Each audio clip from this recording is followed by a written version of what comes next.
എൻ്റെ പേര് ജെയ്സൺ. ഞാൻ ചാലക്കുടി, തൃശ്ശൂർ ജില്ല ചാലക്കുടി എന്നാണ് വരുന്നത്. ഇരിഞ്ഞാലക്കുട രൂപതാംഗമാണ്. വെളിപാട് 3:8. നിൻ്റെ പ്രവൃത്തികൾ ഞാൻ കാണുന്നു. നിൻ്റെ മുമ്പിൽ ഞാൻ തുറന്ന വാതിൽ സ്ഥാപിക്കുന്നു.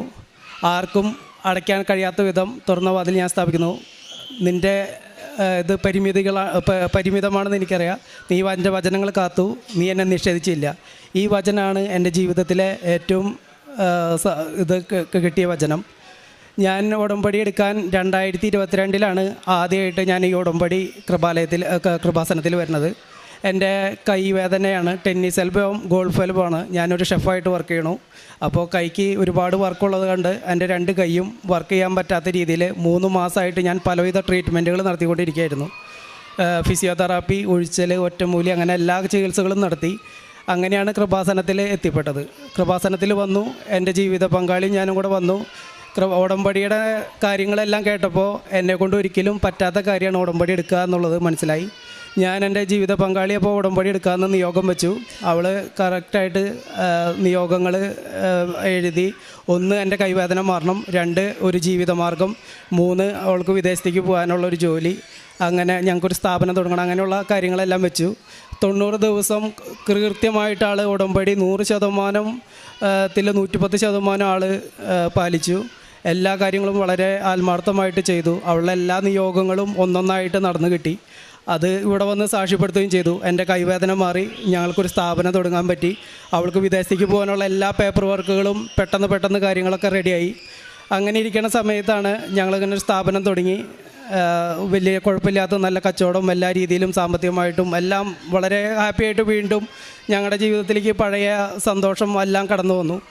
പക്ഷേ ഇതെല്ലാം വന്നെങ്കിലും എനിക്ക് പണ്ടത്തെ ജീവിതത്തിൽ നിന്ന് ഒരു വ്യത്യാസവും വന്നിട്ടുണ്ടായില്ല. ഞാനങ്ങനെ പള്ളിയോ പ്രാർത്ഥനയായിട്ടൊന്നും വലിയ ബന്ധമില്ല.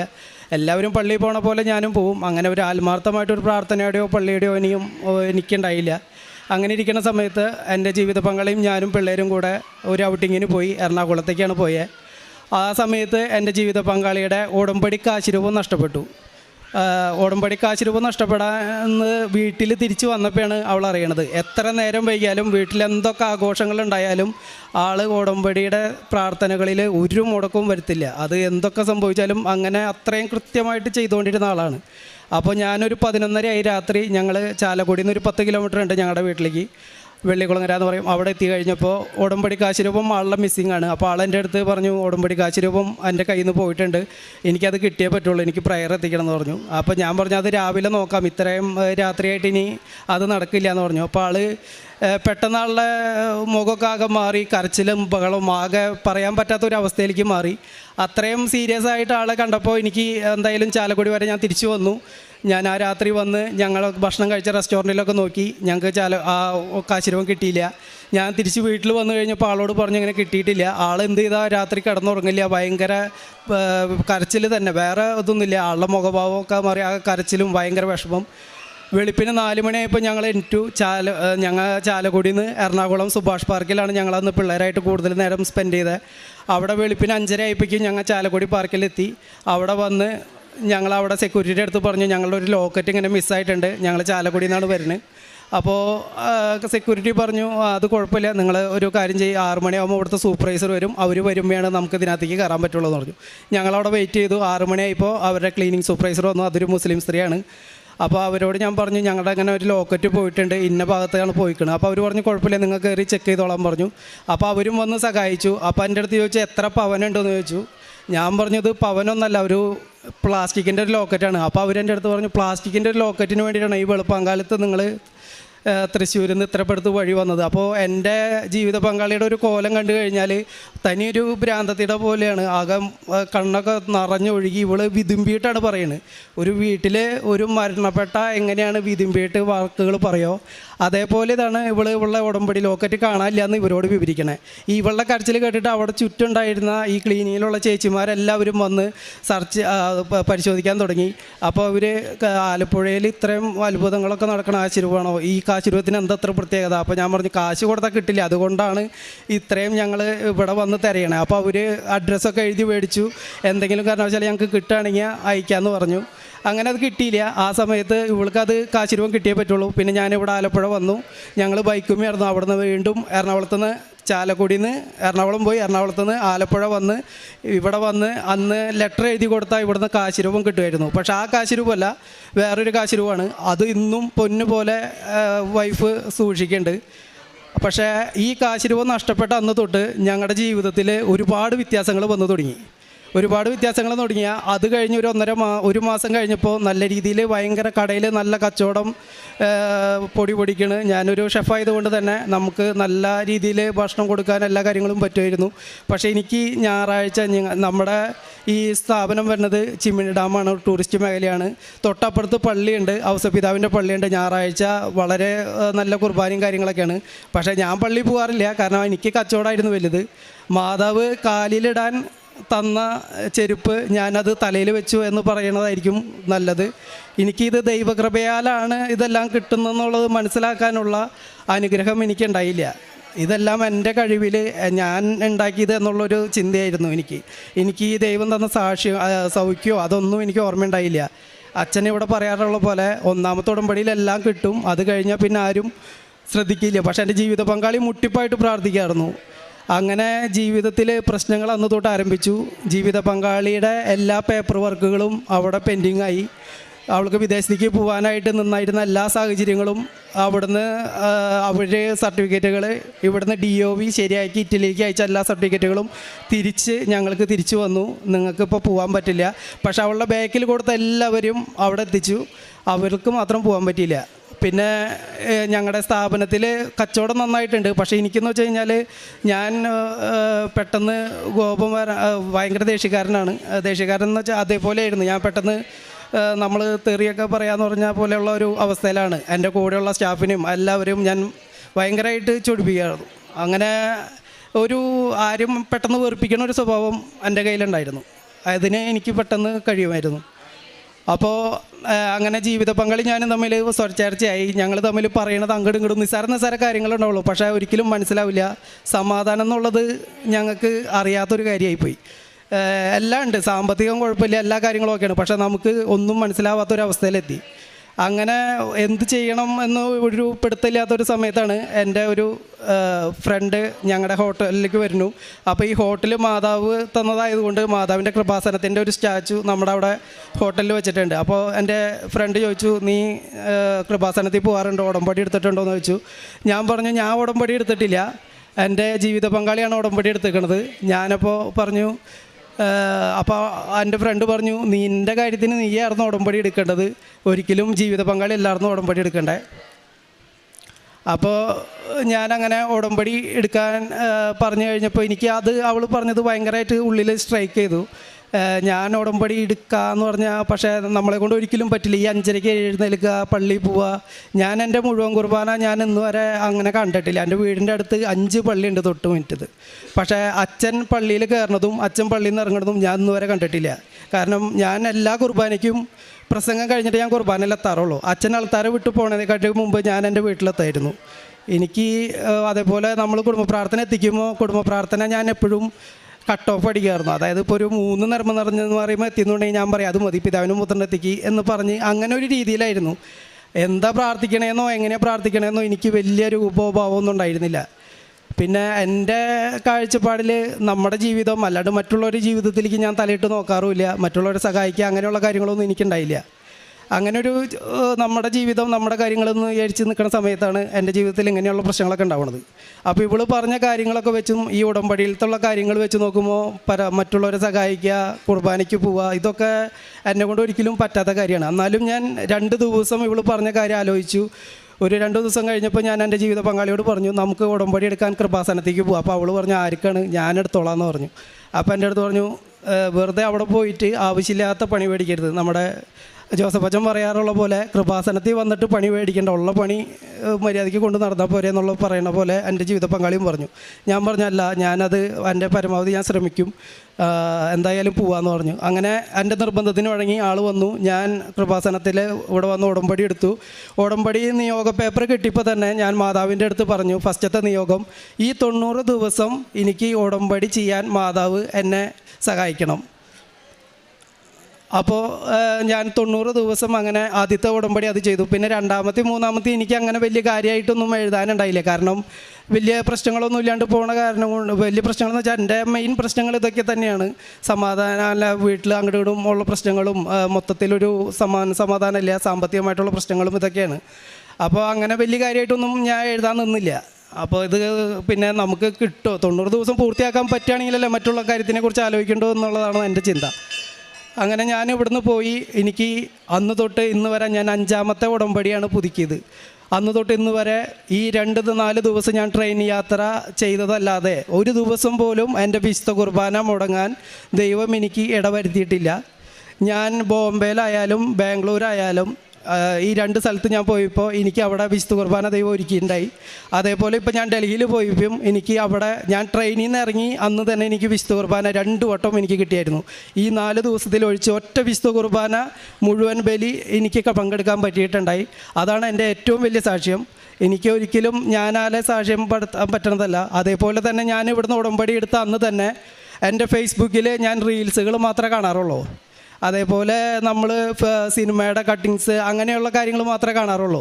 ബാക്കി ഈ ഇങ്ങനത്തുള്ള കാര്യങ്ങളോ ദൈവികമായിട്ടുള്ള ഒരു കാര്യങ്ങളും ഫേസ്ബുക്കിൽ കാണാറില്ല, യൂട്യൂബിലും കാണാറില്ല.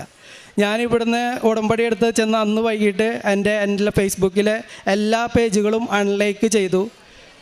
യൂട്യൂബിൽ നോട്ട് ഇൻട്രസ്റ്റഡ് എന്ന് പറഞ്ഞ ഓപ്ഷനിൽ ഞാൻ ക്ലിക്ക് ചെയ്തിട്ട് എല്ലാ നമ്മൾ കണ്ടുകൊണ്ടിരുന്ന അന്ന് വരെ കണ്ടുകൊണ്ടിരുന്ന എല്ലാ കാര്യങ്ങളും നോട്ട് ഇൻട്രസ്റ്റഡ് ആക്കി. പിന്നെ ഇൻട്രസ്റ്റഡ് ആക്കിയ കാര്യങ്ങൾ നമ്മുടെ ഈ കൃപാസനം തുടങ്ങിയ അന്ന് മുതൽ അച്ഛൻ്റെ എല്ലാ ക്ലാസ്സുകളും, അച്ഛൻ കൊടുത്തിട്ടുള്ള ഇൻ്റർവ്യൂകൾ വരെ, അതേപോലെ നമ്മുടെ ഇവിടുത്തെ ബ്രദറിൻ്റെ ക്ലാസ്സുകൾ, എല്ലാ ക്ലാസ്സുകളും എനിക്ക്, ഞാൻ സ്വന്തമായിട്ട് ഹോട്ടലായ കാരണം കൊണ്ട് എനിക്ക് ഇഷ്ടംപോലെ സമയം ഉണ്ടാവുമായിരുന്നു. ഞാൻ ഫുൾ ടൈം അത് കാണാൻ പറ്റി. വിശുദ്ധ കുർബാന എന്താണെന്നും ഒരു കുടുംബ പ്രാർത്ഥന എങ്ങനെയാണ് എത്തിക്കേണ്ടതെന്നും ഒരു കൊന്ത എങ്ങനെയാണെന്നും ഒരു കൊന്തയിൽ എന്തെല്ലാം കാര്യങ്ങൾ നമ്മൾ വചനം എങ്ങനെയാണ് ഇപ്പോൾ ഉരുവിടണമെന്നും എല്ലാ കാര്യങ്ങളും മനസ്സിലായി.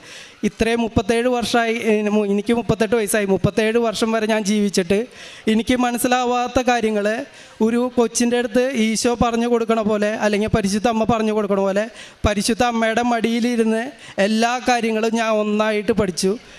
ഒരു കൊന്തെത്തിക്കാനും ഒരു വിശ്വാസ പ്രമാണം വിശ്വാസത്തോടെ ചെല്ലാനും. അച്ഛൻ പറഞ്ഞു, ഇപ്പോൾ അടുത്ത ക്ലാസ്സിൽ അച്ഛൻ പറഞ്ഞു, ഇവിടെ പ്രാർത്ഥിക്കുന്നത് അച്ഛൻ വേറൊരു പ്രത്യേകിച്ചൊരു പ്രാർത്ഥനയല്ല, വിശ്വാസ പ്രമാണം ഭക്തിയോടെ കൂടെ അച്ഛൻ മാതാവിൻ്റെ ചുവട്ടിലാണ് നമ്മുടെ നിയോഗങ്ങൾ വെച്ചിട്ട് പ്രാർത്ഥിക്കാറുണ്ട്. അതേപോലെ തന്നെ ആ വിശ്വാസത്തോടെ വിശ്വാസ പ്രമാണം സ്വർഗസ്ഥനായും ചൊല്ലാൻ ഞാൻ പഠിച്ചു. ഇത്രയും 37 വർഷം ഞാൻ ചൊല്ലിയ പ്രാർത്ഥനകളൊക്കെ വെറുതെ ആയിരുന്നു. അതുവരെ ഞാൻ ചൊല്ലിയത് വെറുതെ വായിക്ക് എക്സസൈസ് ആയിരുന്നു. എനിക്ക് അറിയില്ലായിരുന്നു എങ്ങനെയാണ് ചൊല്ലിയായിരുന്നതെന്നൊന്നും. പക്ഷേ ഉടമ്പടിക്ക് ശേഷം ഞാൻ ചൊല്ലിയ ഓരോ പ്രാർത്ഥനയ്ക്കും എനിക്ക് വ്യക്തമായ അനുഭവം ഉണ്ടായിരുന്നു. ഓരോ പിതാവിൻ്റെ പുത്രന് പോലും എനിക്ക് എനിക്ക് ഇത് കിട്ടുമായിരുന്നു. അതേപോലെ തന്നെ ദൈവമായിട്ട് സംസാരിക്കാൻ പറ്റണ പോലെയുള്ള മറ്റുള്ളവരൊക്കെ പറയുമ്പോൾ നമ്മളതൊരു കഥയായിട്ട് തോന്നുമായിരുന്നു. എനിക്ക് അത് നേരിട്ട് വ്യക്തമാവാൻ പറ്റി. ബൈബിൾ വാചനയിലൂടെ ബൈബിൾ വചനം നമ്മളെ കൊണ്ടു നടക്കുന്നു പറഞ്ഞ പോലെയാണ്. ഞാൻ ഈ വെളിപാട് 3:8 പറഞ്ഞത് നിങ്ങളതൊന്ന് വായിച്ച് നോക്ക്. ഒരു 5 മിനിറ്റ് 5 പ്രാവശ്യം നിങ്ങൾക്ക് വായിച്ച് നോക്കിയാൽ അതിനുള്ള കറക്റ്റ് ഉത്തരം നിങ്ങളുടെ ജീവിതത്തിൽ കാണും. അത് ഞാൻ മറ്റുള്ളവരുടെ ജീവിതത്തിൽ നിന്നല്ല, എൻ്റെ സ്വന്തം അനുഭവത്തിൽ നിന്നാണ് ഞാൻ പറയണത്. ഇത് ഈ പകല് പോലെ സത്യമായിട്ടുള്ള കാര്യമാണ്. എനിക്ക് പിന്നെ എൻ്റെ ജീവിതത്തിൽ കൂടെ എന്നെ മറ്റുള്ളവർ ഒരുപാട് കാണുമ്പോൾ, കാരണം ഞാൻ മുന്നേ പറഞ്ഞല്ലോ എൻ്റെ ഒരു പെട്ടെന്ന് വെറുപ്പിക്കുന്ന ഒരു സ്വഭാവമാണ്. അങ്ങനെയുള്ള ഒരാളായിരുന്ന എന്നെ ഈ ഉടമ്പടിയിലൂടെ മറ്റുള്ളവർക്ക് വേണ്ടി പ്രാർത്ഥിക്കാനും അവരുടെ ജീവിതത്തിലേക്ക് വിളിച്ചു വരുത്തി, ജയ്സ നമ്മുടെ കുട്ടികളെ കൊണ്ടുപോകോളോ പ്രാർത്ഥിക്കാനായിട്ട്, അല്ലെങ്കിൽ അങ്ങനെ പഠിപ്പിച്ചോളൂ. ഞാൻ മുന്നേ ബൈക്കുമേ വന്ന് നടന്നത്, പിന്നെ കാറിലായി. നാളെ ഇപ്പോൾ ഞായറാഴ്ച 19 പേരടങ്ങുന്ന ട്രാവലറാണ് ഇങ്ങോട്ട് വരുന്ന കൃപാസനത്തിലേക്ക്. അങ്ങനെ മറ്റുള്ളവരെ കൃപാസനത്തിലേക്ക് കൊണ്ടുവരാനായിട്ട് എനിക്ക് പറ്റി. എൻ്റെ ഫാമിലി മെമ്പേഴ്സ്, എൻ്റെ അനിയന്മാർ, എൻ്റെ അമ്മയുടെ വീട്ടുകാർ, അപ്പൻ്റെ വീട്ടുകാർ, എല്ലാ മക്കളെയും, എല്ലാ കുടുംബത്തിൽ നിന്നും ഓരോ വ്യക്തിനെയും, ഒരു കുടുംബത്തിൽ നിന്ന് 2 പേരെ വീതം ചേട്ടനനിയനെയൊക്കെ ആയിട്ട് ഈ കൃപാസനത്തിൽ വന്ന് അവരെ ഉടമ്പടി ഇടിപ്പിച്ച് കൊണ്ടുവരാൻ പറ്റി. എനിക്ക് വേറെ പ്രത്യേകിച്ച് അവരുടെ അടുത്ത് ഒരു സാക്ഷ്യം വിവരണത്തിനും കാര്യം ഉണ്ടായില്ല. അവർക്ക് നേരായ എൻ്റെ ജീവിതമായിരുന്നു സാക്ഷ്യം. ഞാൻ എങ്ങനെയായിരുന്നെന്നും ഇപ്പോൾ ഞാൻ എങ്ങനെയാണ് ജീവിക്കുന്നതെന്നും അവർക്ക് മനസ്സിലാക്കി കൊടുത്തു. അതെനിക്ക് കിട്ടിയ കുറേ വലിയ സൗഭാഗ്യങ്ങളോ ഇതൊന്നല്ലായിരുന്നു. എൻ്റെ ആത്മീയ ജീവിതം, ഞാൻ പോകുന്ന പള്ളിയിലുള്ള കുർബാനയുടെ ഭക്തി, അതാണ് അവരെ മാറ്റിയത്. ഞാൻ എപ്പോഴും അവരെ ചീത്തയും തെറിയും പറഞ്ഞുകൊണ്ടിരുന്ന നാവ് കൊണ്ട് ഞാൻ അവരെ ഉപദേശിക്കാനും അവരിവിടെ കൊണ്ടുവരാനും എനിക്ക് ദൈവം ഇടവരുത്തി. അതേപോലെ എൻ്റെ ഒരു ബന്ധു 2.5 കൊല്ലമായിട്ട് അവർ പേർത്തിരിഞ്ഞ് താമസിക്കായിരുന്നു. അവരുടെ ജീവിതത്തിലേക്ക് മാതാവ് എന്നിലൂടെ ഇടപെട്ടു. അവിടെ നമ്മുടെ ഇടവക വൈദികരും മറ്റുള്ളവരെല്ലാം പരിശ്രമിച്ചിട്ടും പഞ്ചായത്ത് അങ്ങനെയുള്ള പോലീസ് എല്ലാവരും പരിശ്രമിച്ചിട്ടും ജീവിത പങ്കാളിനെ വീട്ടിൽ കയറ്റാൻ ഒരു കാരണവശാലും ആൾ സമ്മതിക്കില്ല. അത് ആൾ വീട്ടിൽ കയറി കഴിഞ്ഞാൽ ആൾ കൊല്ലുമെന്നാണ് പറഞ്ഞേക്കണേ. അതിനകത്ത് വേറെ ഒരു മാർഗം ആൾക്കില്ല. അപ്പോൾ ജീവിത പങ്കാളി 2 വർഷമായിട്ട് ഒരു 35 വയസ്സുള്ള ഒരു സ്ത്രീ മരുമോൻ്റെ വീട്ടിലും ആളുടെ വീട്ടിലും ഈ കാഴ്ചപ്പാടിൽ എത്ര കാലം ജീവിക്കാൻ പറ്റും? നമുക്കൊക്കെ ചിന്തിക്കുമ്പോൾ മനസ്സിലാവും എത്രയോ വേദന നിറഞ്ഞതായിരിക്കണം ആ ജീവിതം. വളരെ ഒന്നോരം ആൾക്കാരുടെ കുത്തുവാക്കുകളും കാര്യങ്ങളും കേൾക്കണം. അങ്ങനെയുള്ളൊരു സമയത്ത് ആത്മഹത്യയാണ് മറ്റുള്ളവരൊക്കെ ചെയ്യുമോ, പക്ഷേ ദൈവാനുഗ്രഹം കൊണ്ട് ആൾ മാത്രം അങ്ങനെ ചെയ്യാനുള്ള സാഹചര്യം ഉണ്ടായിട്ട് പോലും ആൾ കടിച്ചു തൂങ്ങി നിന്നു. പ്രാർത്ഥനയുടെ ശക്തിയായിരിക്കണം. അങ്ങനെ ഞാനായിട്ട് കണ്ടു. ഞാൻ പറഞ്ഞു, ആൻറ്റി ധൈര്യമായിട്ട് കൃപാസനത്തിൽ വാ, ഒരു ഓടമ്പടി എടുക്ക്, നമുക്ക് എല്ലാം ശരിയാവും, മാതാവ് നോക്കിക്കോളും. അങ്ങനെ ആൾ ഇവിടെ വന്ന് ഓടമ്പടി എടുക്കാൻ മാതാവ് കൃപ കൊടുത്തു. ഇവിടെ വന്ന് ഓടമ്പടി എടുത്തു. ഒരു 10-25 ദിവസം കഴിഞ്ഞു. ഒരു 7-7:30 സമയം വൈകുന്നേരത്തിൽ എനിക്ക് അതിശക്തമായിട്ടുള്ള പ്രചോദനം. നമ്മളിവിടെ ബ്രദർമാരും അച്ഛന്മാരൊക്കെ പറയണ പോലെ, നമ്മുടെ ഉള്ളിലിരുന്ന് ആരോ പറയണ പോലെ, ഇന്ന ആളുടെ വീട്ടിലേക്ക് നീയായി പോയി സംസാരിക്കുക എന്ന് പറയണ പോലെ എനിക്ക് അതിശക്തമായിട്ടുള്ളൊരു ഇത് കിട്ടി. അപ്പോൾ ഞാനിങ്ങനെ തോന്നലാണോ എന്ന് അറിയാനായിട്ട് എൻ്റെ വൈഫിനോട് ഞാൻ പറഞ്ഞപ്പോൾ വൈഫ് പറഞ്ഞു, അവൾക്ക് നൈറ്റ് ഡ്യൂട്ടിയാണ്. അവൾ പറഞ്ഞു, ജയിച്ചേട്ടൻ പ്രാർത്ഥിച്ച് നോക്കിയിട്ട് എന്തിട്ടാന്ന് വെച്ചാൽ ചെയ്തോ എന്ന് പറഞ്ഞിട്ട് അവൾ ഡ്യൂട്ടിക്ക് പോയി. ഞാനപ്പോൾ ഇവിടെ നമ്മുടെ വിജയകുമാർ സാറ് പറയായിരുന്നു, നമുക്ക് അങ്ങനെ എന്തെങ്കിലും ഒരു ഡൗട്ട് വരുമ്പോൾ വിശ്വാസപ്രമാണം ചൊല്ലി കണ്ണടച്ച് നമ്മൾ ഒരു ബൈബിൾ വാക്യത്തുമ്പോൾ തൊടുക, അതായിരിക്കും അതിൻ്റെ ദൈവത്തിൻ്റെ ഉത്തരമെന്ന്. അങ്ങനെ ഞാൻ ബൈബിൾ എടുത്തു, പ്രാർത്ഥിച്ചു തുറന്നതു എലിസബത്തിനെ പരിശുദ്ധ അമ്മ സന്ദർശിക്കുന്ന രംഗമാണ്. അപ്പോൾ ഞാൻ ഉറപ്പിച്ചു, ഇത് എൻ്റെ തോന്നലല്ല, ഇതിൻ്റെ ബാക്കിൽ പരിശുദ്ധ അമ്മയുടെ എന്തോ ഒരു പ്രവൃത്തി നടക്കാനുണ്ട്. ഞാൻ എൻ്റെ കാറെടുത്തു, വീട്ടിൽ നിന്ന് പോയി 7:30-8 മണി അരമണിക്കൂർ ട്രാവൽ ചെയ്തു. അവരുടെ വീട്ടിലെത്തി. ആൾ കിടന്നുറങ്ങായിരുന്നു. ഞാൻ വിളിച്ചു. ആൾ ഒരു പ്രാന്തൻ്റെ പോലെയാണ്. എന്ന് വെച്ച് കഴിഞ്ഞാൽ ആൾക്ക് ജീവിത പങ്കാളി ഇല്ല. അവരെ ഒന്നിച്ച് സ്നേഹിച്ച് കല്യാണം കഴിച്ചതാണ്. അങ്ങനെ എണ്ണപിരിയാത്ത ബന്ധം പോലെ ജീവിച്ച ആളാണ്. പെട്ടെന്ന് എന്താ സംഭവിച്ചതെന്നറിയില്ല. ആർക്കും ഇടപെടുക്കാൻ പറ്റാത്ത ഒരവസ്ഥയാണ്. അങ്ങനെ ഇരിക്കുന്ന സമയത്താണ് ഇങ്ങനെ സംഭവിച്ചത്. ഞാൻ അവരെ കൂട്ടിക്കൊണ്ട് വന്നു. ആളുടെ അടുത്ത് സംസാരിച്ചു. ആളുടെ അടുത്ത് എന്ത് സംസാരിച്ചു, അങ്ങനെ സംസാരിച്ചെന്ന് എനിക്കറിയില്ല. ഞാൻ അവരുടെ വീട്ടിൽ നിന്ന് നേരെ ഇവരുടെ വീട്ടിൽ ചെന്നു. അവർ വളരെ ആശ്ചര്യത്തോടു കൂടി വാതിൽ തുറന്നപ്പോൾ ഞാൻ എൻ്റെ കൂടെ ആളെയും കണ്ടു കഴിഞ്ഞപ്പോൾ ആൻറ്റി പറഞ്ഞു, ഞാൻ പോവില്ല എന്ന് പറഞ്ഞു. ഞാൻ പറഞ്ഞു, മാതാവ് പറഞ്ഞിട്ടാണ് ഞാൻ വന്നിക്കണ്, ആൻറ്റി ധൈര്യമായിട്ട് ആളോട് പൊക്കോ, ഒന്നും സംഭവിക്കില്ല. അപ്പോൾ അവരുടെ മരുമോളും മോനും എൻ്റെ അടുത്ത് പറഞ്ഞു, ചേട്ടാ റിസ്ക് എടുക്കരുത്, അപ്പൻ അമ്മേനെ കൊല്ലും, ഒരു കാരണവശാലും വിടാൻ സമ്മതിക്കില്ല. അപ്പോൾ അവരുടെ 2 പേരക്കുട്ടികളും വട്ടം പിടിച്ച് കരഞ്ഞു. ഞാൻ പറഞ്ഞു, ആൾക്ക് വിശ്വാസം ഉണ്ടെങ്കിൽ, മാതാവിൽ വിശ്വാസം ഉണ്ടെങ്കിൽ ആൻറ്റി വണ്ടിയിൽ കയറിക്കോ, അത് മരിക്കാനാണെങ്കിലും ജീവിക്കാനാണെങ്കിലും മാതാവ് നോക്കിക്കോളൂ എന്ന് പറഞ്ഞു. ഞാൻ കൊടുത്ത വിശ്വാസത്തിൻ്റെ പുറത്തും ആളുടെ ബോധ്യത്തിൻ്റെ പുറത്തും ആൾ കയറി. അന്ന് തൊട്ട് ഇന്ന് വരെ അവരൊരു കുഴപ്പമില്ലാണ്ട് ജീവിക്കണ്. ഈ ഞായറാഴ്ച അവരിവിടെ സാക്ഷ്യം പറയാൻ വരുന്നു. അതൊക്കെയാണ് എനിക്ക് കിട്ടിയ അനുഗ്രഹങ്ങൾ. ഇനി ഏറ്റവും ലാസ്റ്റത്തെ അനുഗ്രഹം എന്ന് വെച്ച് കഴിഞ്ഞാൽ, എനിക്ക് വിദേശത്തേക്ക് ജോലിക്ക് പോകാനായിട്ട് ഞാൻ ഉടമ്പടി എടുത്തപ്പോൾ ഒറ്റ ഞായറാഴ്ച ഞാൻ എൻ്റെ ഹോട്ടൽ പ്രവർത്തിച്ചിട്ടില്ല. അവിടെയുള്ള നാട്ടുകാരൊക്കെ എല്ലാവരും എൻ്റെ അടുത്ത് ചോദിക്കുന്നു, എനിക്ക് പ്രാന്താണോ, ഈ ഞായറാഴ്ച ഏറ്റവും കൂടുതൽ കച്ചവടമുള്ള ദിവസം ആരെങ്കിലും കട അടച്ചിടുമെന്ന്. ഞാനപ്പോൾ അന്ന് തൊട്ട് ഇന്ന് വരെ പിന്നെ ഞായറാഴ്ച തുറന്നിട്ടില്ല. അങ്ങനെ ഞാൻ കൊടുക്കാൻ തീരുമാനമാക്കി. കാരണം നമുക്ക് പറ്റണില്ല എന്ന് മനസ്സിലായി. നമ്മുടെ ഇവിടെ അഖണ്ഡ ജപമാല റാലിയുടെ അന്ന് ഇവിടുന്ന് നമ്മൾ തിരിച്ച് ചെല്ലുമ്പോൾ അന്ന് എൻ്റെ ഒരു കൂട്ടുകാരൻ വന്നിട്ട് പറഞ്ഞു, നിൻ്റെ ഹോട്ടലിൽ ഞാൻ മേടിച്ചോളാം എന്ന് പറഞ്ഞു. അങ്ങനെ ആ ഹോട്ടലിൽ ഞാൻ കൊടുത്തു. ഇതിൻ്റെ ഇടയ്ക്ക് ഞാൻ 2 വിസ വെച്ചു യൂറോപ്പിലേക്ക് പോകാനായിട്ട്. എൻ്റെ ജീവിത പങ്കാളി നേഴ്സാണ്, ഞാൻ ഷെഫാണ്. അപ്പോൾ ഞങ്ങളുടെ കാറ്റഗറിയിൽ പെട്ടെന്ന് ജോലി കിട്ടും. അപ്പോൾ ഷങ്കം വിസയാണ് വെച്ചത്. നിങ്ങൾക്കറിയാം ഷങ്കം വിസ എന്ന് പറഞ്ഞാൽ എല്ലാം ക്രിയേറ്റഡ് ഡോക്യുമെൻ്റാണ്. നമ്മൾ വിസിറ്റിംഗ് വിസയ്ക്ക് പോയി അവിടെ ചെന്ന് ആ രാജ്യത്തു നിന്ന് വേറെ രാജ്യത്തിലേക്ക് കടന്ന് അവിടെ ജോലി ചെയ്യുകയാണ്. നമുക്ക് പ്രോപ്പറായിട്ട് വിസയോ മറ്റുള്ള കാര്യങ്ങളൊന്നും ഉണ്ടാവില്ല. അപ്പോൾ അങ്ങനെ അവരെല്ലാ കാര്യങ്ങളും ഫേക്കാണ്. നമുക്കില്ലാത്ത ജോലി, ഇല്ലാത്ത ബാങ്ക്, ഇല്ലാത്ത സ്റ്റേറ്റ്മെൻറ്റ്, ഇല്ലാത്ത സർട്ടിഫിക്കറ്റുകളൊക്കെ തന്നിട്ടാണ് നമുക്ക് ജോലി ശരിയാക്കി തരുമോ. എന്നാലും ഞാൻ 2 കൽപ്പിച്ച് ഉടമ്പടിയിലാണ്. അപ്പോൾ ഷങ്കം വിസ വന്നു വെച്ചു. 2ഉം റിജക്ഷനായി. അപ്പോൾ ഞാൻ മാതാവിൻ്റെ അടുത്ത് പ്രാർത്ഥിക്കാൻ തോന്നിയില്ല. കാരണം നമ്മൾ കള്ളം പറയരുത് എന്ന് പറയുന്ന നമ്മുടെ പ്രമാണങ്ങളിൽ നമ്മൾ ഉണ്ടാക്കിക്കണ എല്ലാ ഡോക്യുമെൻറ്റ്സും കള്ളാണ്. അപ്പം ഞാനത് ഒരിക്കലും പ്രാർത്ഥിച്ചില്ല അതിന് വേണ്ടിയിട്ട്. അങ്ങനെ ഞാൻ മാതാവിൻ്റെ അടുത്ത് പറഞ്ഞു, മാതാവിന് കഴിയുമെങ്കിൽ ഞാൻ എൻ്റെ പ്രൊഫഷനും പറ്റിയ ഒരു കോഴ്സ് അല്ലെങ്കിൽ എനിക്ക് ജോലി റെഡിയാക്കി തരണമെന്ന്. അങ്ങനെ എനിക്കൊരു ജോലി കിട്ടിയെന്ന് വെച്ച് കഴിഞ്ഞാൽ ഇൻ്റർവ്യൂകൾ കഴിഞ്ഞു. അതും വളരെ യാദൃച്ഛികമായിട്ടാണ്, ഒരുപാട് നേരം ആയതുകൊണ്ട് ഞാനത് പറയണില്ല കണ്ടമാനം. അങ്ങനെ ജോലി കിട്ടി. നമ്മുടെ തിങ്കളാഴ്ച രാവിലെ 5:30 ജോസഫ് അച്ഛൻ്റെ ക്ലാസ്സിൽ പ്രത്യേകം അച്ഛൻ നോട്ട് ചെയ്ത് മെൻഷൻ ചെയ്ത് പറഞ്ഞായിരുന്നു, രാത്രി കിടന്നുറങ്ങിയപ്പോൾ രാവിലെ 5:30 എനിക്ക് അച്ഛൻ്റെ നിയോഗ ക്ലാസ് കൂടിയിട്ട് വേണം എനിക്ക് ഇൻ്റർവ്യൂവിന് പോകാനോ അല്ലെങ്കിൽ ഇന്ന ജോലിക്ക് പോകാനെന്ന് നിയോഗം വെച്ചിട്ടുള്ള എല്ലാവരെയും ദൈവം അതിശക്തമായിട്ട് അനുഗ്രഹിക്കണമെന്ന് പറഞ്ഞ് അച്ഛൻ ബ്ലെസ് ചെയ്തു. അന്നത്തെ ദിവസം 10:30 എനിക്ക് ഡൽഹിയിൽ ഇൻ്റർവ്യൂ ആയിരുന്നു. എൻ്റെ മുന്നിൽ 12 പേരായിരുന്നു ഉണ്ടായിരുന്നത്. മൊത്തം 9 പേരുടെ അവർ സ്പോട്ടിൽ റിജക്ഷൻ അടിച്ചു. VFS അല്ല, എംബസിയാണ്. എംബസി ഇൻ്റർവ്യൂ ആണ്. നേരെ നമ്മുടെ ഗ്രീസിൻ്റെ റെപ്രസെൻറ്റേറ്റീവാണ് അവിടെ ഇരിക്കുന്നത്. അവർക്ക് നമ്മളിൽ സംസാരിക്കുന്നതിൽ എന്തെങ്കിലും ഒരു കറപ്ഷൻ തോന്നിക്കഴിഞ്ഞാൽ സ്പോട്ടിൽ അവർ പാസ്പോർട്ട് റിജക്ഷൻ ആക്കും. ഞാൻ അരമണിക്കൂർ എന്നെ ഇൻ്റർവ്യൂ നടത്തി. ഒരു വാക്കിലോ ഒരു ഇതിലോ എൻ്റെ അടുത്തുനിന്ന് ഒരു മിസ്റ്റേക്കോ സംഭവിക്കാണ്ട് അരമണിക്കൂർ അവർ ചോദിച്ചത് മറിച്ചും തിരിച്ചും ചോദിച്ചിട്ടും എനിക്ക് പിടിച്ചു നിൽക്കാൻ പറ്റി. പ്രത്യേകിച്ച് മറ്റുള്ള ഇംഗ്ലീഷ് നമ്മുടെ ഇംഗ്ലീഷുകാർ സാധാരണ സംസാരിക്കുന്ന പോലെയല്ല മറ്റുള്ള രാജ്യത്തുള്ള ആൾക്കാർ ഇംഗ്ലീഷ് സംസാരിക്കുമ്പോൾ അത്രയും ടഫായിട്ടുള്ള ഒരു ഇൻ്റർവ്യൂവിൽ അരമണിക്കൂർ സംസാരിക്കാൻ കഴിഞ്ഞത് തന്നെ വലിയൊരു അനുഗ്രഹം. പ്രത്യേകിച്ച് മാതാവും അച്ഛൻ്റെ ബ്ലെസ്സിങ്ങുമാണ് അതിനകത്ത് ഏറ്റവും കൂടുതലുണ്ടായത്. അപ്പോൾ അങ്ങനെ എനിക്കത് ജോലി കിട്ടി. ഞാൻ ഇന്നലെ രാവിലെയാണ് ഡൽഹിയിൽ നിന്ന് വന്നത്. ഇന്നലെ രാവിലെ ഞാൻ ഡൽഹിയിൽ നിന്ന് വന്നു. ഇന്നലെ 3 മണിയായപ്പോൾ എൻ്റെ പാസ്പോർട്ട് എൻ്റെ കയ്യിൽ വന്നു. വിസ അടിച്ചിട്ടുണ്ട്. ഈ ആഴ്ചയ്ക്കുള്ളിൽ ഏത് സമയത്ത് വേണമെങ്കിലും എനിക്ക് പോകാൻ പറ്റും. എൻ്റെ പ്രൊഫഷൻ അതായത് ഷെഫായിട്ടാണ് ഞാൻ പോണത്. എനിക്ക് നല്ല ശമ്പളം, 1 ഇയറിലെ ടിക്കറ്റാണ്, ഫുഡ് ആൻഡ് അക്കോമഡേഷൻ ഉണ്ട്. അതായത് ഞാൻ ഒരിക്കലും തേടി പിടിച്ചാൽ കിട്ടാത്തൊരു ജോലി യൂറോപ്പിലേക്ക് ദൈവം എൻ്റെ കയ്യിലേക്ക് ഉള്ളം കയ്യിൽ വെച്ച് തന്നു.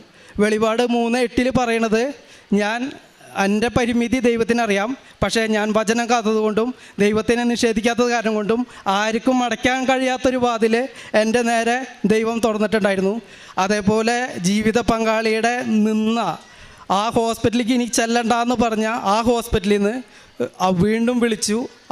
അവൾക്ക് പോകാനുള്ളത് എത്രയും പെട്ടെന്ന് റെഡിയാവും, എല്ലാ കാര്യങ്ങളും വീണ്ടും പ്രോസസ്സിങ്ങിലായിട്ടുണ്ട്.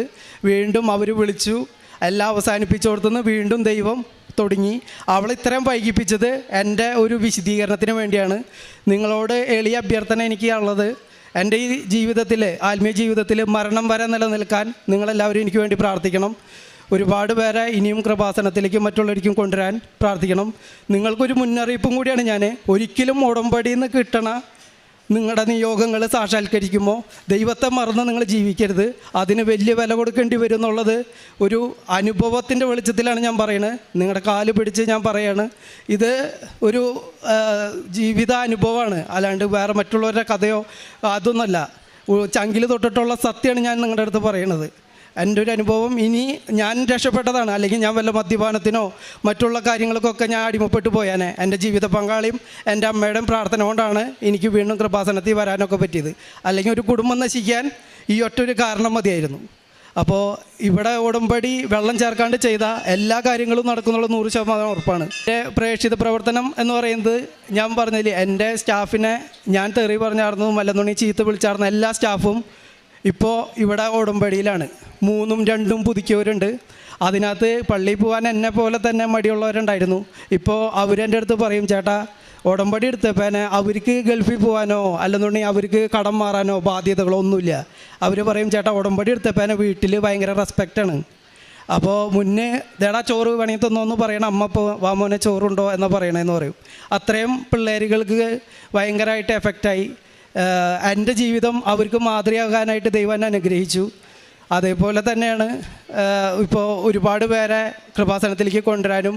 അതേപോലെ കാരുണ്യ പ്രവൃത്തികളെന്ന് പറഞ്ഞാൽ എനിക്ക് ചെയ്താൽ മടുക്കണില്ല. ഇപ്പോൾ മുന്നേ എൻ്റെ സ്വന്തം കാര്യം നോക്കിക്കൊണ്ടിരുന്ന ഞാൻ ഇന്നത് എൻ്റെ മുമ്പിൽ വരണ ഒരുപാട് പേർക്ക് ജാതി മതമോ അവരുടെ വസ്ത്രമോ ഇതൊന്നും കണ്ടിട്ടല്ല, എല്ലാവർക്കും എൻ്റെ കഴിവിൻ്റെ പരമാവധി ചെയ്യാൻ ഞാൻ ശ്രമിച്ചിട്ടുണ്ട്.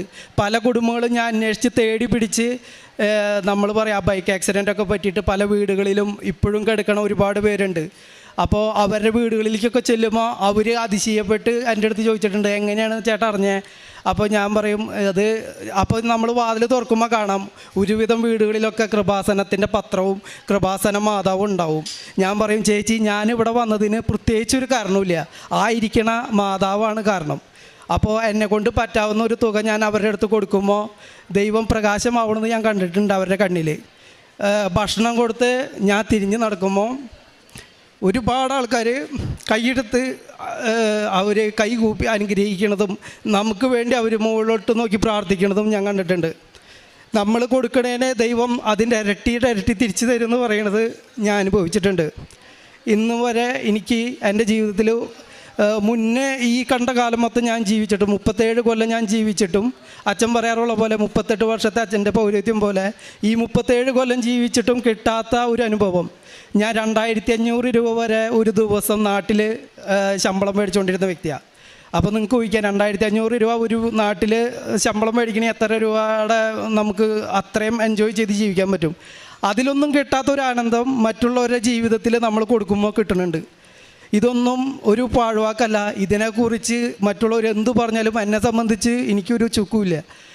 എനിക്ക് ഞാൻ എത്തേണ്ടടുത്ത് ഞാൻ എത്തിപ്പെട്ടു, അതാണ് എൻ്റെ ഏറ്റവും വലിയ വിജയം. പിന്നെ ഇപ്പോൾ ജോലി കിട്ടിയതും ഇതൊക്കെ ഞാനിവിടെ നിങ്ങളുടെ അടുത്ത് ഭൗതിക കാര്യങ്ങൾ പറയുമ്പോഴാണ് ആൾക്കാർക്ക് മനസ്സിലാവുള്ളൂ. ആത്മീയ കാര്യങ്ങൾ പറയുമ്പോൾ ആർക്കും മനസ്സിലാവില്ല. അത് ആത്മീയമായിട്ട് മനസ്സിലാക്കണമെങ്കിൽ അത് ദൈവകൃപ തന്നെ വേണം. അത് ഞാൻ നിങ്ങളെ കുറ്റം പറയല്ല, അത് നിങ്ങളെക്കാട്ടും മോശപ്പെട്ട ഒരവസ്ഥയിലായിരുന്നു ഞാൻ. മറ്റുള്ളവർ ഒരുപാട് പുച്ഛിച്ചിട്ടുണ്ട്, അച്ഛന്മാരെ സിസ്റ്റർമാരെ. ഇപ്പം ഞാൻ ഓരോ അച്ഛന്മാരെ കാണുമ്പോൾ ഓരോ സിസ്റ്റർമാരെ കാണുമ്പോൾ അവർ ജീവിക്കണ ഇതിനവരെ സ്തുതിക്കാറുണ്ട്. ഓരോ സിസ്റ്റർമാരെയും അവർ എങ്ങനെ ആയിക്കോട്ടെ എന്തായിക്കോട്ടെ, പക്ഷേ ആ ഒരു സിസ്റ്റർ അല്ലെങ്കിൽ ഒരു അച്ഛൻ എന്ന് പറയുമ്പോൾ ഇന്നെനിക്ക് അവരോട് കാണുന്ന ഒരു ബഹുമാനം ദൈവത്തെ കാണുന്ന തുല്യമാണ്. അത്രയും പറഞ്ഞുകൊണ്ട് എൻ്റെ ഈശോയ്ക്കും എൻ്റെ അമ്മയ്ക്കും പരിശുദ്ധ അമ്മയ്ക്ക് 1000 നന്ദി പറഞ്ഞുകൊണ്ട് എൻ്റെ വാക്കുകൾ ഞാൻ നിർത്തുന്നു. യേശുവേ നന്ദി, യേശുവേ സ്തുതി. റോമാക്കാർക്ക് എഴുതിയ ലേഖനം 2-ാം അധ്യായം 29 മുതലുള്ള തിരുവചനങ്ങളിൽ ഹൃദയത്തിൽ നടക്കുന്ന പരിച്ഛേദനമാണ് യഥാർത്ഥ പരിച്ഛേദനം. അത് ആത്മീയമാണ്, അക്ഷരാർത്ഥത്തിലുള്ളതല്ല. അവന് പ്രശംസ ലഭിക്കുന്നത് മനുഷ്യരിൽ നിന്നല്ല, ദൈവത്തിൽ നിന്നാണ്. ജെയ്സൺ KJ എന്ന ഈ മകൻ അനുഭവ സാക്ഷ്യം നമ്മോട് പങ്കുവയ്ക്കുന്നു. നാം അത് കേട്ടുകൊണ്ടിരിക്കുകയാണ്.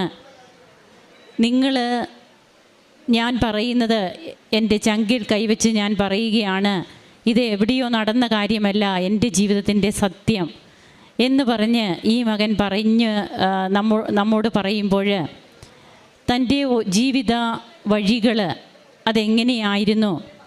തനിക്ക് പൈസയ്ക്ക് കുറവില്ല, ആരോഗ്യമുണ്ട്, എല്ലാമുണ്ട്. എന്നാൽ തനിക്ക് നഷ്ടപ്പെട്ടത് ഇന്ന് താൻ നേടിയെടുത്തു. തനിക്കൊരു ജീവിത മാർഗമായിട്ട് കിട്ടിയ തൻ്റെ ബിസിനസ്, അതായത് തൻ്റെ ഷോപ്പ്, അത് താൻ തലയിലാണ് എടുത്തു വെച്ചുകൊണ്ട് നടന്നിരുന്നത്. അതിനാണ് താൻ പ്രാധാന്യം കൊടുത്തിരുന്നത്. ദൈവത്തെ അല്ല താൻ ഹൃദയത്തിൽ കൊണ്ടു നടന്നത്, തൻ്റെ ബിസിനസ്സിനെ ആയിരുന്നു. ആ വ്യക്തി, അതായത് 5 പള്ളി തൻ്റെ ചുറ്റുമുണ്ട് തൻ്റെ വീടിൻ്റെ, പക്ഷേ കുർബാനയൊക്കെ എങ്ങനെയായിരുന്നു എന്നൊക്കെ ഈ മകൻ ഇവിടെ പറഞ്ഞു. ഇതാണ് പ്രിയപ്പെട്ടവരെ ഒരു ഓപ്പൺ കൺഫെഷൻ. ഇവിടെ നാണക്കേടോ മാനക്കേടോ ലജ്ജയോ ഒന്നുമില്ല. ചെറുപ്പക്കാരായ ജെയ്സനെ പോലെയുള്ള മക്കൾ എത്രയോ പേര് ഇവിടെ വന്ന് ഇതേപോലെ ദൈവത്തെ മഹത്വപ്പെടുത്തുന്നു, സാക്ഷ്യങ്ങൾ പങ്കുവയ്ക്കുന്നു.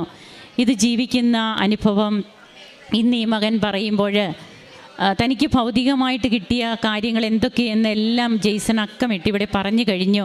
നമ്മൾ അല്പസമയം കൂടുതലെടുത്തു. സാക്ഷ്യം ജെയ്സൻ്റേത് അങ്ങനെ ആയതുകൊണ്ടാണ്. അത് സാക്ഷ്യത്തിലുടനീളം ജെയ്സൺ മഹത്വപ്പെടുത്തുകയാണ് ദൈവത്തെ. താനായിരുന്ന ഒരവസ്ഥയെ. ഇവിടെയാണ് സാവൂളിൻ്റെ മാനസാന്തരം. അപ്പസ്തോല പ്രവർത്തനങ്ങൾ 9-ാം അധ്യായത്തിൽ നാം വായിക്കുന്നുണ്ട്. കർത്താവ് സാവൂൾ നീ എന്തിനെന്നെ പീഡിപ്പിക്കുന്നു എന്ന് ചോദിച്ചുകൊണ്ട് കർത്താവ് യാത്ര ചെയ്തിരുന്ന സാവൂളിനെ നിലം പതിപ്പിക്കുന്നുണ്ട്. അപ്പോൾ സാവൂൾ ചോദിക്കുന്നുണ്ട്, കർത്താവേ നീ ആരാണ് അങ്ങ് ആരാണ് എന്ന് ചോദിക്കുമ്പോൾ നീ പീഡിപ്പിക്കുന്ന യേശുവാണ് ഞാനെന്ന് മറുപടി പറയുന്നു. വീണ്ടും അനനിയാസ് എന്ന് പറയുന്ന പുരോഹിതനോട് കർത്താവ് അരുളി ചെയ്യുന്നുണ്ട്, നീ ഇന്ന നഗരത്തിൽ പോകണം, അവിടെ നിനക്ക് വേണ്ടി ഒരുത്തൻ കാത്തിരിപ്പുണ്ട്. അനനിയാസ് പറയുന്ന ഒരു വാക്കുണ്ട്, കർത്താവേ, അവിടുത്തെ വിശുദ്ധർക്കെതിരായി അവൻ ജെറുസലേമിൽ എത്രമാത്രം തിന്മകൾ പ്രവർത്തിച്ചിട്ടുണ്ടെന്ന് വളരെ പേരിൽ നിന്ന് ഞാൻ കേട്ടിട്ടുണ്ട്. കർത്താവ് മറുപടി പറയുന്നുണ്ട്, നീ പോവുക, വിജാതീയരുടെയും രാജാക്കന്മാരുടെയും ഇസ്രായേൽ മക്കളുടെയും മുമ്പിൽ എൻ്റെ നാമം വഹിക്കാൻ തിരഞ്ഞെടുക്കപ്പെട്ട പാത്രമാണവൻ. ഇതാണ് ഇന്ന് ഇവിടെ ജെയ്സണും പറയാതെ പറയുക. താൻ എങ്ങനെയായിരുന്നു, തന്നെ കർത്താവ് എങ്ങനെ തിരഞ്ഞെടുത്തു, തൻ്റെ വൈഫിൻ്റെ പ്രാർത്ഥന അതുമൂലം തനിക്ക് ഇവിടെ വരാനുണ്ടായ ഉടമ്പടി കാശുരൂപം നഷ്ടപ്പെടുന്നത്, ആ നഷ്ടപ്പെട്ട കാശുരൂപം തേടി ആ മകളുടെ നിർബന്ധവും ഈ മകൻ രാത്രിയിൽ പാതിരാത്രിയിൽ പോകുന്നത്, വെളുപ്പിനെ പോകുന്നത്, കാശുരൂപം കാണാത്തപ്പോൾ അവർ ചോദിക്കുന്നുണ്ട് എത്ര പവനാണെന്ന്. വില കൊടുത്താൽ കിട്ടാത്തതാണത്, അതുകൊണ്ടാണ് ഞങ്ങൾ അതിനു വേണ്ടി നടക്കുന്നതെന്ന് പറയുമ്പോൾ അവിടെയും ഒരു പ്രഘോഷണമാണ്. അവർ അഡ്രസ്സ് കുറിച്ചെടുത്തു എന്നാണ് പറയുക, കലവൂര്, ആലപ്പുഴ, ഇതെവിടെ, ഇവിടെ ഇങ്ങനെയൊക്കെ നടപ്പുണ്ടോ? അതും ഒരു പ്രഘോഷണം. അമ്മ അവിടെ ഈ മക്കളെ ഉപയോഗിക്കുകയാണ്. അങ്ങനെ പിന്നീട് താൻ വന്ന് ഉടമ്പടി എടുത്തു. തൻ്റെ ജീവിതത്തിൽ വന്ന മാറ്റങ്ങൾ, ഇന്ന് താനും തൻ്റെ വൈഫും പോവുകയാണ് വിദേശത്തേക്ക്. അങ്ങനെ ഇന്ന് ഈശോയെ മഹത്വപ്പെടുത്തി ഈ മകൻ ഇവിടെ വന്ന് നിന്ന് സാക്ഷ്യങ്ങൾ പങ്കുവെക്കുമ്പോൾ താനായിരുന്ന ഒരു തലത്തിലല്ല ഇന്ന്. എങ്ങനെയാണ്? It is not by merit but by grace. നമ്മുടെ യോഗ്യതയല്ല, കർത്താവിൻ്റെ കൃപയാണ് നമുക്കെല്ലാം സാധിച്ചു തരുന്നതെന്ന് ഉറക്കെ ഉച്ചസ്ഥിരം പ്രഘോഷിക്കുകയാണ് ജെയ്സൺ. അതിനൊരു മാറ്റമില്ല എന്നാണ് ജെയ്സൺ പറയുക. ഇതെൻ്റെ ജീവിത സാക്ഷ്യമാണെന്ന് ഈ മകന് ഉറക്കെ പറയുന്നു. നമുക്ക് ദൈവത്തെ മഹത്വപ്പെടുത്താൻ കരങ്ങളടിച്ച് ഈശോയ്ക്കും അമ്മയ്ക്കും നമുക്ക് നന്ദി പറയാം.